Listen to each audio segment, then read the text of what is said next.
बिहार की सियासत में इन दिनों सबसे बड़ी सुर्खी है राहुल गांधी की वोट अधिकार यात्रा। रविवार को ये यात्रा अररिया पहुंची, जहां राहुल गांधी ने चुनाव आयोग और बीजेपी पर गंभीर आरोप लगाए। उन्होंने कहा कि आयोग न्यूट्रल नहीं है, बल्कि बीजेपी के साथ पार्टनरशिप में काम कर रहा है। राहुल गांधी के इस दौरे में जोश से भरे कांग्रेस कार्यकर्ताओं और स्थानीय लोगों ने उनका जबरदस्त स्वागत किया। आइए देखते हैं खास रिपोर्ट।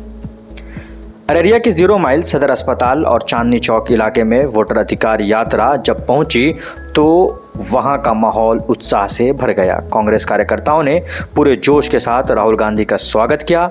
ढोल नगाड़ों की आवाज़, फूलों की वर्षा और वोट चोर गद्दी छोड़ के नारों से सड़कों पर गूंज सुनाई दी।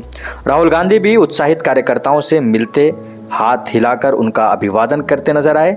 उनके साथ मंच पर मौजूद थे राजद नेता तेजस्वी यादव, वीआईपी प्रमुख मुकेश सहनी, माकपा महासचिव दीपांकर भट्टाचार्य और कई अन्य नेता मौजूद थे। युवा कांग्रेस नेता इजहार साबरी ने वोट अधिकार यात्रा के दौरान अररिया में राहुल गांधी से मुलाकात की। मुलाकात के बाद उन्होंने कहा कि आज राहुल गांधी से मिलने के बाद युवाओं का मनोबल दोगुना हो गया है और हम सब बेहद उत्साहित हैं।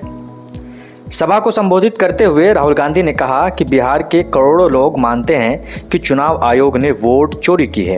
हरियाणा, महाराष्ट्र और कर्नाटक में भी ऐसा हुआ। आयोग का काम साफ और सही वोटर लिस्ट बनाना है, लेकिन आज आयोग न्यूट्रल नहीं है। राहुल ने दावा किया कि बीजेपी और आयोग एक दूसरे के पार्टनर बन गए हैं। बच्चे बच्चे के कानों में ये बात पहुंच चुकी है। वोट चोर गद्दी छोड़, यहाँ का हर बच्चा अब पॉलिटिकली एक्टिव हो चुका है। राहुल गांधी ने खास तौर पर कहा कि ये पहली बार है जब वो देख रहे हैं कि किसी राजनीतिक यात्रा में इतनी संख्या में बच्चे उत्साह से भाग ले रहे हैं। बच्चे उनसे नज़दीक आकर कहते हैं वोट चोर गद्दी छोड़। उन्होंने कहा कि ये आने वाला बदलाव का संकेत है। वहीं जो युवा विकास और बेहतर भविष्य को लेकर उत्साहित दिखे। राहुल गांधी ने बेरोजगारी और किसानों के मुद्दे पर भी सीधा वार किया। उन्होंने कहा कि बिहार देश में सबसे ज़्यादा बेरोजगारी वाला राज्य बन चुका है। महागठबंधन की सरकार बनने पर किसानों को सुरक्षा दी जाएगी और उनका कर्ज कम किया जाएगा। उन्होंने भरोसा दिलाया कि कांग्रेस का नेशनल मैनिफेस्टो किसानों और युवाओं की तकलीफ़ों का हल लेकर आएगा। इस यात्रा के दौरान सुरक्षा के भी कड़े इंतजाम रहे। अलग अलग थानों की पुलिस फोर्स तैनात की गई थी। अररिया की सड़कों पर सुरक्षा और उत्साह दोनों साथ साथ दिखाई दिए। राहुल गांधी की वोटर अधिकार यात्रा ने अररिया में एक नई सियासी हलचल पैदा कर दी है। कांग्रेस कार्यकर्ताओं का जोश, स्थानीय जनता का उत्साह और बच्चों की भागीदारी ये साफ संकेत दे रहे हैं कि आने वाले चुनावी समीकरण पर इस यात्रा का गहरा असर पड़ सकता है।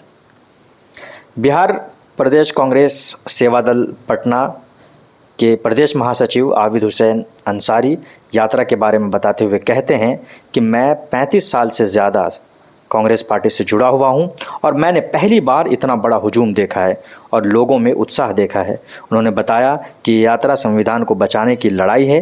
नागरिकों का मूल अधिकार वोट देना होता है। अगर वही चोरी होगा या इसमें गड़बड़ी होगी तो फिर जनता के पास बचेगा क्या। इस बार की यात्रा में अलग ये है कि हर समुदाय और तबके और हर उम्र के लोगों में उत्साह है।